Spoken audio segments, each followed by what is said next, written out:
A sky where the rain isn't water, where the clouds are made of vaporized rock, where the wind doesn't howl, it screams at supersonic speed. Somewhere in our galaxy, there are planets where iron may condense into droplets and fall like metallic rain. Worlds where one side is hotter than molten lava, while the other side is locked in perpetual night. This isn't science fiction. This is exoplanet science. And the unsettling part, the physics is familiar. The conditions are not. How we even know this? We cannot see these planets directly in most cases. They are too small, too faint, and lost in the glare of their stars. So how do we know anything about their weather? We read their light. When a planet passes in front of its star, a transit, a tiny fraction of starlight filters through its atmosphere. Molecules in that atmosphere absorb specific wavelengths. That absorption leaves fingerprints in the spectrum. This technique is called transmission spectroscopy. It's been used by observatories like Hubble Space Telescope and now more powerfully by James Webb Space Telescope. Each chemical leaves a pattern. Water vapor absorbs in the infrared. Sodium leaves sharp optical lines. Carbon monoxide and methane carve distinct spectral dips. We don't see clouds directly. We infer them. A flattened spectral feature, likely high-altitude haze, muted absorption lines, thick cloud decks. We are reconstructing alien skies from fractional changes in brightness, often less than 1 part in 10,000.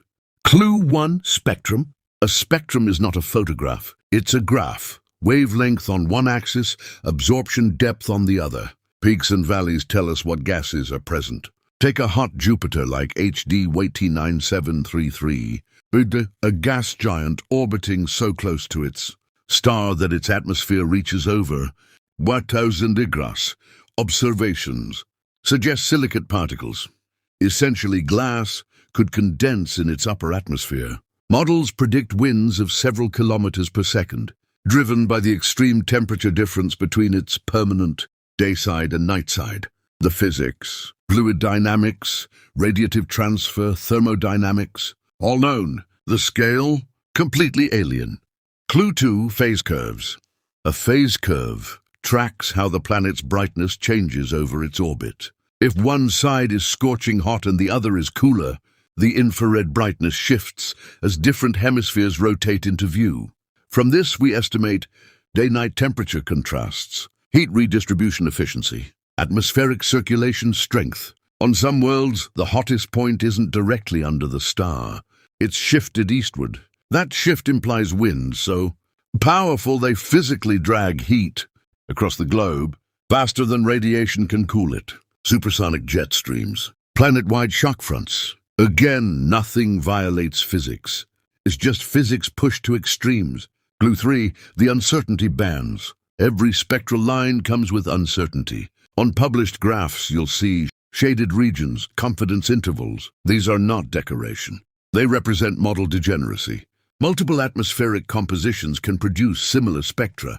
High-altitude haze can mimic lower water abundance. Cloud decks can flatten features that would otherwise be clear chemical signals.